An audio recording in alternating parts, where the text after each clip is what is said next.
Jūs gribat redzēt eksperimentus, brauciet tātad, kur jau mēs jūs sūtījām, uz Kalnciem kvartālu un spīķeriem, bet, ja jūs gribat redzēt, tos... Kardiologu Andreju Ērgli, jums būs tūlīt tāda iespēja, jo viņš nedzīvo bez sporta, bez sportošanas nevienu nedēļu un nevienu dienu. Jā, un viņam noteikti arī uz tā vēdera ir tie kubiki, kurus ļoti bieži nevar redzēt, paskatoties spogulī.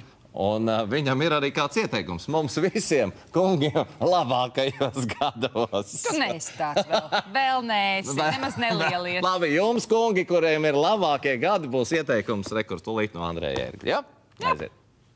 Kardiologs Andrejs Ērglis ir aktīva dzīvesveida piekritējs un trenēties nav pārtraucis nekad.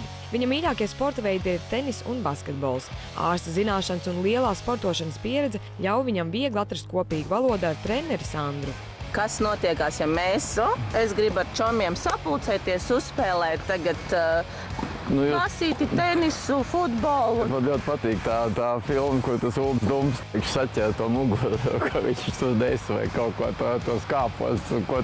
Tā parasti ir mugura un nākamā ir visas saites, vienalga, ko jūs skatāties, vai tas ir saites, vai tas ir potītes, vai tie ceļi, protams, īpaši ar vecā elkoņu un tā tālāk. Tikai, ka tik svarīgi ir gan iesildīties un iesildīšanās, protams, jo iesildoties jūs iestiepiet, jūs viņus pastiepiet muskuļus, jūs viņus iesildiet muskuļus, izdarīt visu kaut ko, un tad, jo tikko jūs kaut ko spēlējat, tu vienmēr ir straujas kustības, un īpaši, tad, kad tie čaļi savācās kopā, tu vēl gribas ļoti pierādīt visu kaut ko un tā, un dažreiz tas azarts ir 10 reizes lielāks nekā tiem jauniem cilvēkiem, tā kā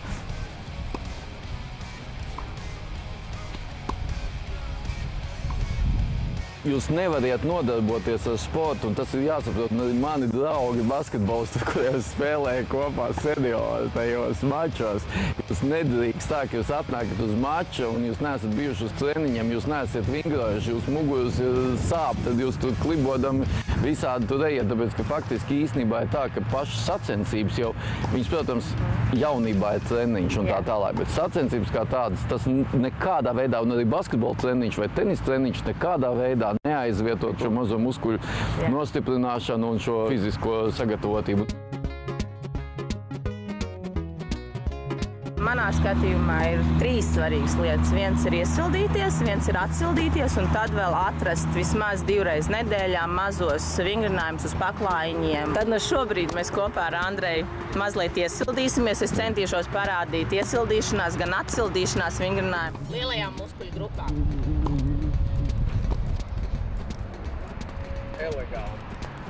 Nākamais, kas ir ļoti svarīgi, gan dažādām sporta spēlēm, gan tenisam, tas ir potīšu ceļš.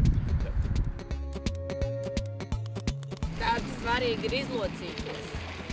Līdzsvaram, jā.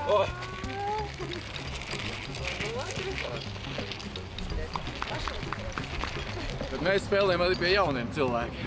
Un dažreiz mēs viņus vidējām tādēļ, ka mēs iesildamies un atsildamies, īpaši Pauls.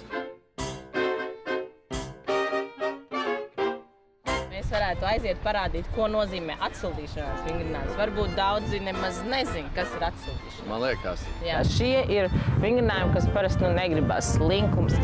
Vieglāk aiziet uz mājām, bet jūs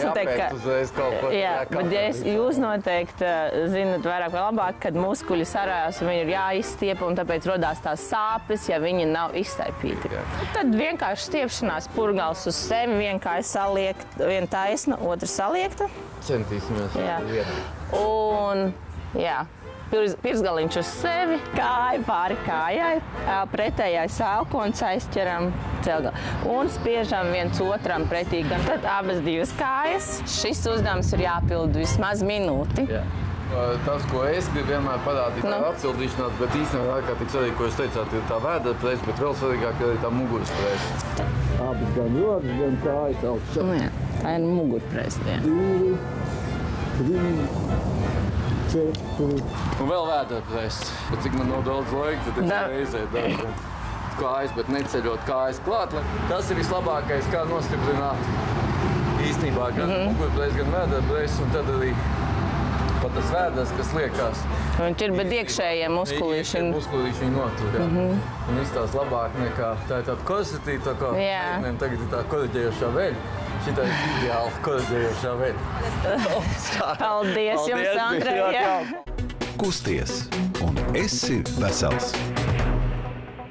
Super, super, super. Redzēji, kā viņi tur skrēja, tā turpu šo. Poši, ļoti labi, jā, sestdien arī ir ļoti atbilstoši, lai sportotu, lai izklādētos un lai pavadītu kopā nedēļas nogali ar savu ģimeni, ar saviem tuvākiem. Jā, un izbaudīt.